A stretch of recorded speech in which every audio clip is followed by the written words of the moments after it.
नमस्कार, आप देख रहे हैं हमारी खास पेशकश किसान चौपाल। लगातार 3 दिन तक चलने वाले इस कृषि मेले में हमारी कोशिश यही कि किसानों से संबंधित सभी वो चीजें किसानों की जागरूकता को बढ़ाने के लिए वो दिखाई जाए, और इसीलिए खास तौर से हमने किसान चौपाल लगाई है। कोशिश यही कि हर कृषि से जुड़ी हुई बात जो जरूरी है, चाहे वो तकनीक की बात हो, चाहे वो दवाइयों की बात हो, खाद की बात हो, बीज की बात हो, ये सारी चीजें आप तक पहुंचे। और इसी कड़ी में हमारे साथ धानुका ग्रुप के चेयरमैन आरजी अग्रवाल मौजूद है। बड़ा लंबा अनुभव है, 55 वर्ष का अनुभव है इस क्षेत्र का। इसके अलावा लगभग 43 साल पुरानी इनकी धानुका ग्रुप, जो किसानों और कृषि के लिए बहुत सारी दवाइयां बनाती है और बहुत क्षेत्र में काम करती है। सर, स्वागत है आपका। धन्यवाद। पहला सवाल यह है कि ये बहुत सारे जुमले दिए जाते हैं कि किसानों की आय डबल की जाएगी, किसानों का हित जो है वो लगातार सरकारें देख रही हैं। सवाल यह है कि ये किसानों को जो डबल आय की बात हो रही है, ये हो क्यों नहीं पा रही है?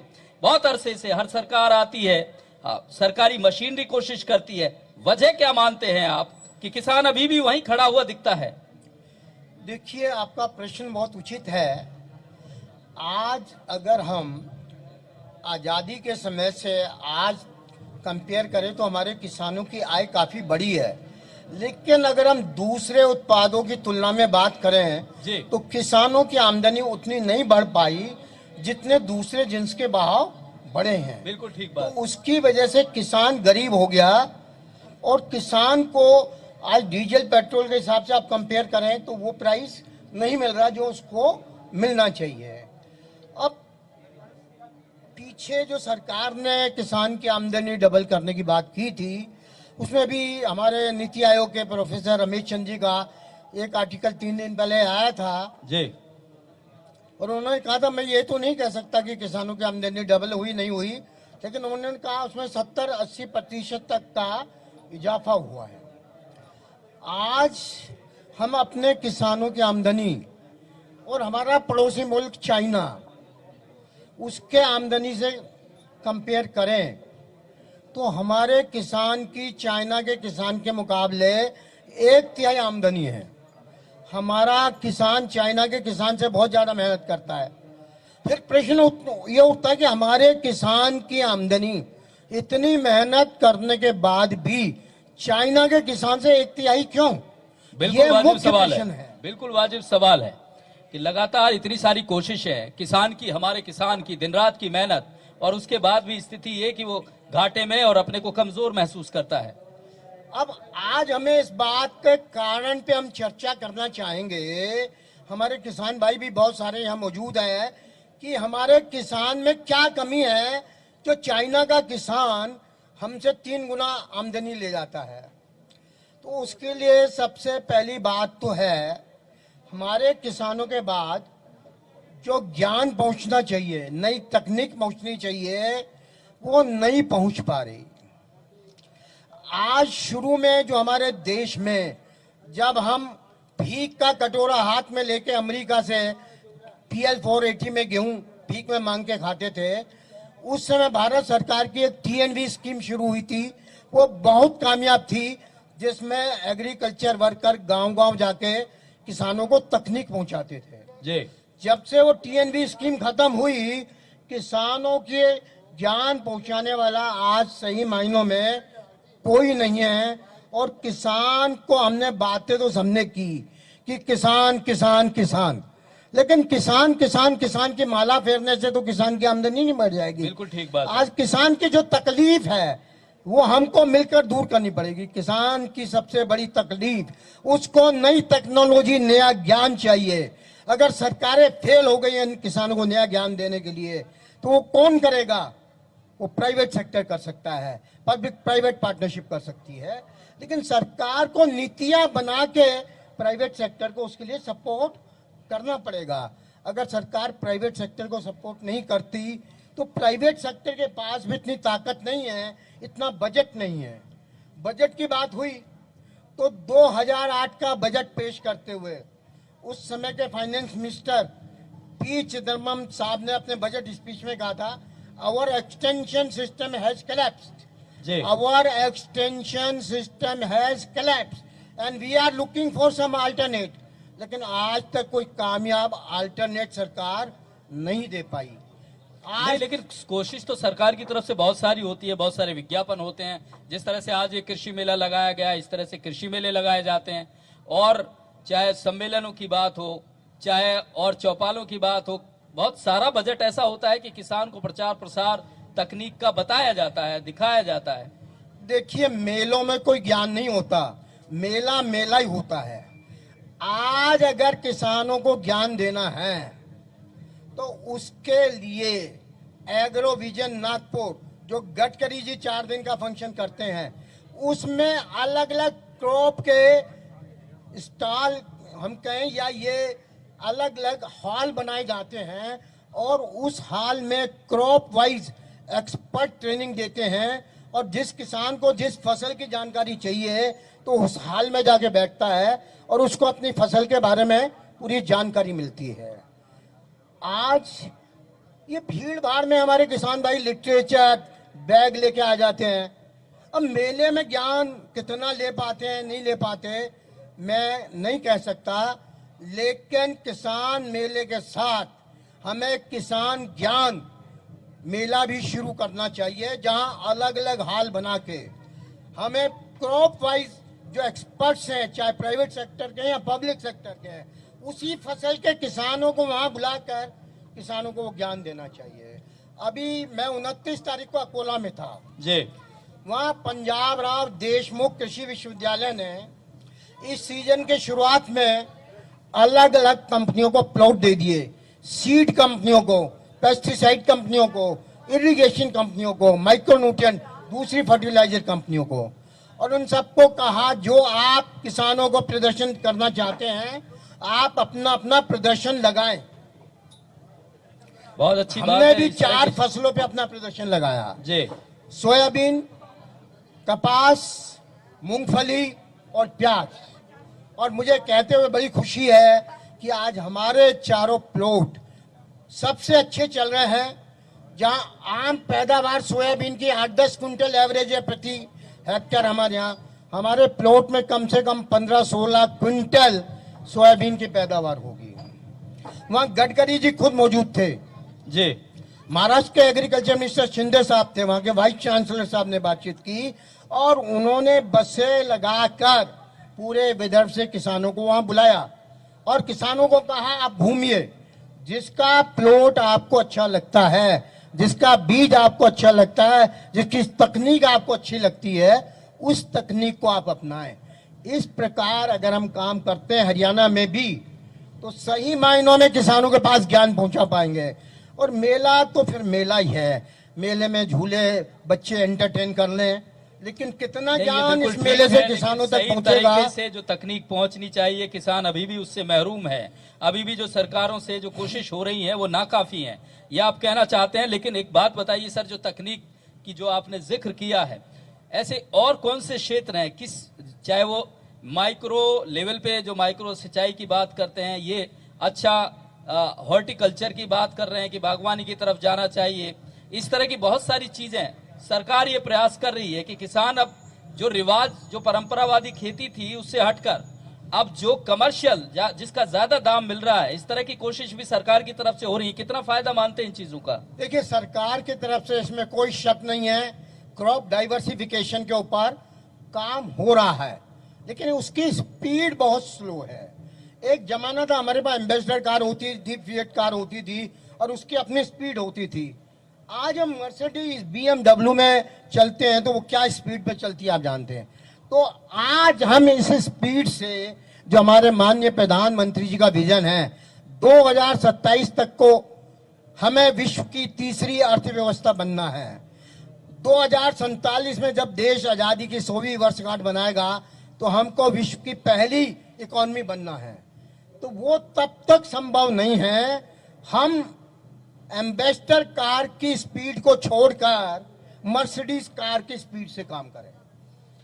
ये बड़ी चीज बताई है सर ने। आरजी अग्रवाल 55 साल का अनुभव, और उस अनुभव में किसानों और कृषि के लिए इससे हितकारी योजना नहीं हो सकती है या इस तरह की जानकारी नहीं हो सकती है जिस तरह से सर बता रहे हैं अपने अनुभव, अपने एक्सपीरियंस के हिसाब से। उनका कहना यह है कि दरअसल हम कोशिश तो कर रहे हैं, तकनीक को जानने की कोशिश तो कर रहे हैं, लेकिन वो स्पीड नाकाफी है। इसलिए किसान अभी भी इतनी मेहनत हाड़ तोड़ करने के बाद भी अभी भी अपने जो जरूरी जो बुनियादी जरूरत है उनको पूरा करने में नाकाम है। सर, एक और बात जानना चाहेंगे, किसान को दरअसल सही जानकारी की बात लगातार हो रही है, वो नहीं मिल पा रही है, मिल पा रही है तो बहुत कम मायने में मिल पा रही है। एक और बड़ी चीज से किसान जूझ रहा है, नकली प्रोडक्ट्स, चाहे वो दवाई हो, खाद हो, बीज हो। इस तरह की स्थिति किसान को और मार रही है। इसे लेकर क्या कहेंगे? किस तरह से सरकारें इस पर लगाम कस सकती हैं? किस तरह से किसानों को ये पता चले कि वो एक नकली जो लोग हैं उन गिरोहों का वो शिकार हो रहे हैं? देखिए, ये पूरे देश में एक बहुत बड़ा रैकेट है।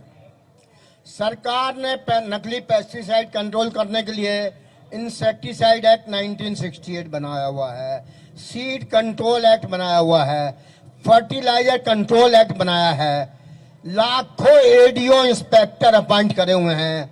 उसके बावजूद पूरे देश में खुलेआम, मैं कह रहा हूं डंके की चोट पे खुलेआम नकली दवाइयां, नकली बीज, नकली खाद किसानों को मिलते हैं।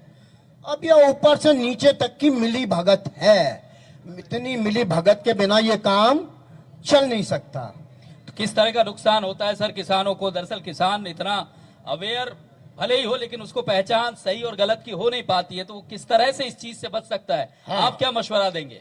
देखिए, आज जितनी भी अच्छी कंपनियां हैं और सेंट्रल गवर्नमेंट ने भी किया है कि जितने अच्छे कंपनी के प्रोडक्ट है उस पे क्यूआर कोड, एक यूनिक क्यूआर कोड आता है और आप स्मार्टफोन से उस कोड को स्कैन करेंगे तो आपको असली नकली का पता लगेगा और उस कंपनी की वेबसाइट खुल जाएगी और उस कंपनी की वेबसाइट से आपको जो भी इंफॉर्मेशन चाहिए, जो भी जानकारी चाहिए, वो आपको सारी जानकारी मिलेगी। तो आज किसान को भी, किसान क्या करता है, नकदी में ना खरीद के उधार में खरीदता है, तो फिर डीलर में बहुत से डीलर जिसको जो फायदा होता है वो किसान को पकड़ा देते हैं। मैं किसान भाइयों से निवेदन करूंगा, आज सरकार की किसान क्रेडिट कार्ड और दूसरी बहुत सारी स्कीमें हैं, वो क्यों उधार में खरीदते हैं? नगद में खरीदेंगे तो अपनी मन मर्जी की पसंद की असली दवाई लाएंगे। पुरानी कहावत है, महंगा रो एक बार, सस्ता रोए बार बार। किसान भाई हमारे सस्ते के लालच में आ जाते हैं, नकली दवाई ले आते हैं और फिर जो हंस रहे, चाइना के मुकाबले बार बार मैं रिपीट कर रहा हूं, हमारे किसान की आमदनी एक तिहाई है और इस सब के पीछे दो मुख्य बिंदु, दो मुख्य कारण हैं। हमारे किसानों के पास नई तकनीक नहीं है और हमारे किसानों के पास क्वालिटी के इनपुट नहीं है। दो काम हो जाए और एक काम, किसानों को खुली मार्केट। पीछे सरकार ने 3 कानून बनाए थे, लेकिन कुछ एक्टिविस्ट ग्रुप्स के द्वारा उन कानूनों को वापस करा दिया। आज मैं अपनी चीज मर्जी से भाव पे जहां बेचूं, किसान को क्यों जरूरी है ये कि उसको पास की मंडी में अपना अनाज बेचना पड़ेगा? आज पहले एक टिकट चाहिए तो इमरजेंसी में एयर इंडिया की मोनोपोली थी, किसी एमपी एमएलए की आपको सिफारिश की जरूरत होती थी। आज इतनी एयरलाइंस है, एक टेलीफोन की 10-10, 15-15 साल की वेटिंग लिस्ट थी। आज कारों की 10-10 साल की वेटिंग लिस्ट।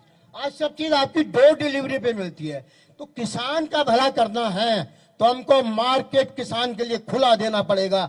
जिस दिन किसान को खुला मार्केट मिलेगा, उसको कुछ सब्सिडी की जरूरत नहीं है। जैसे पहले देश भीख का कटोरा मांगता था अमेरिका से, हम वो सड़ा हुआ लाल गेहूं खाने को मजबूर थे। हमारा किसान इतना मेहनती है, अगर हम उसको ज्ञान दे दें, मार्केट दे दें और सही इनपुट दे दें, देखिए हमारा किसान वर्ल्ड में किसी किसान से पीछे नहीं रहेगा।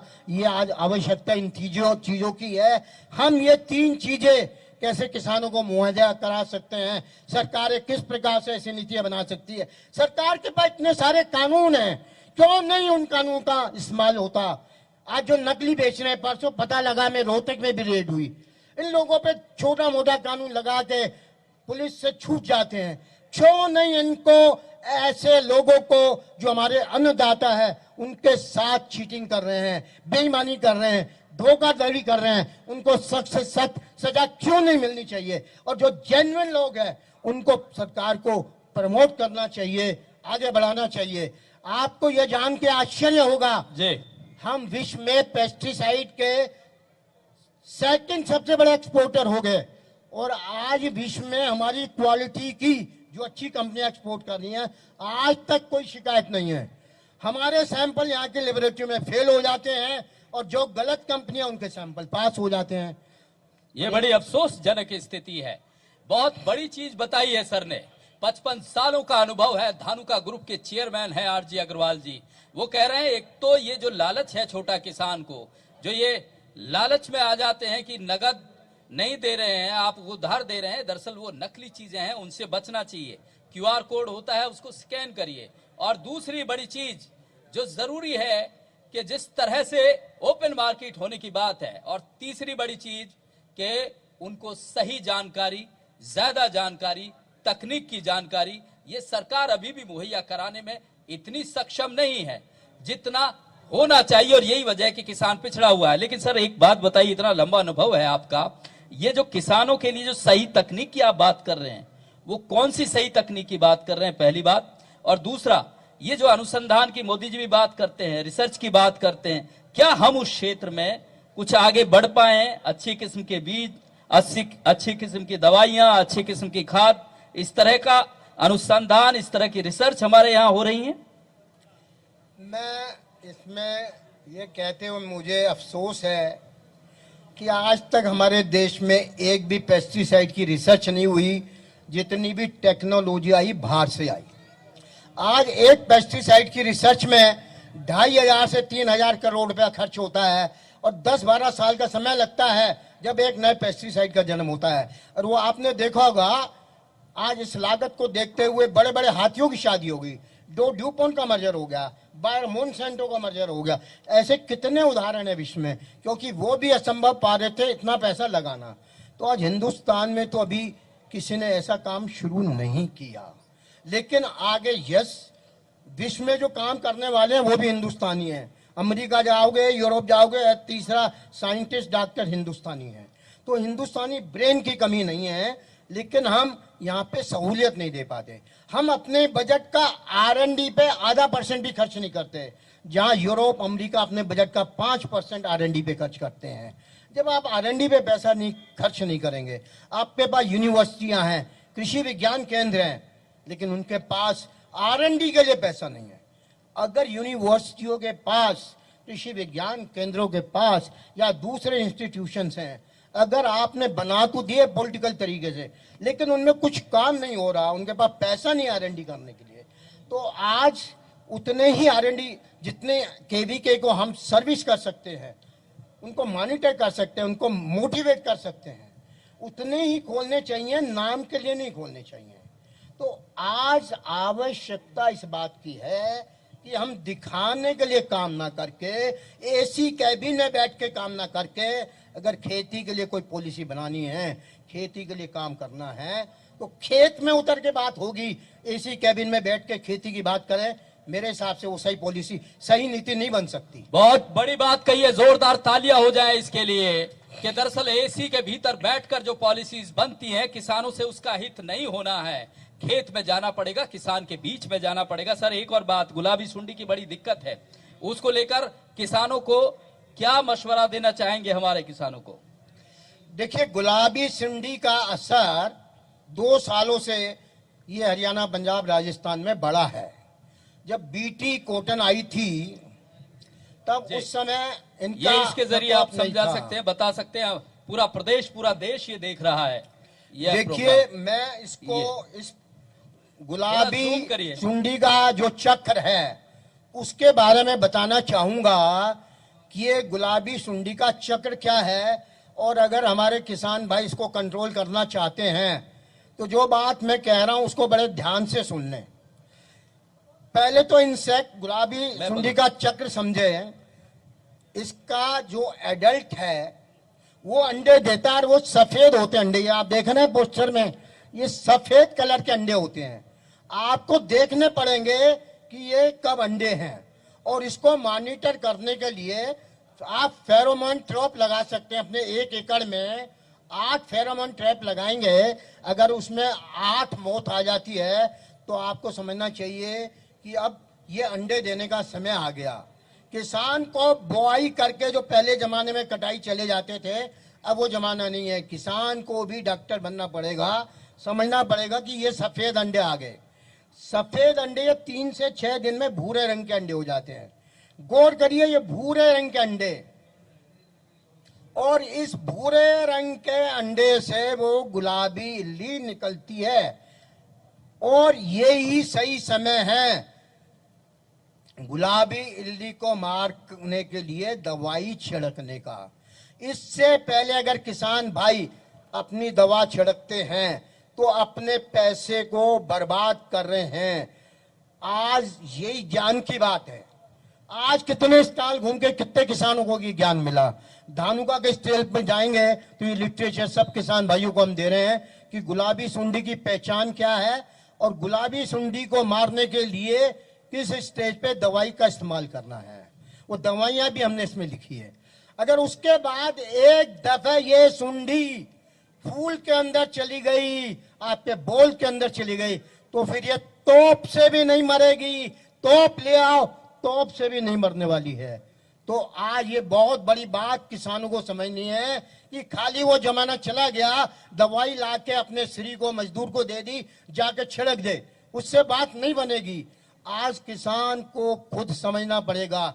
जैसे हर आदमी की फितरत अलग होती है, वैसे हर कीड़े की फितरत अलग होती है।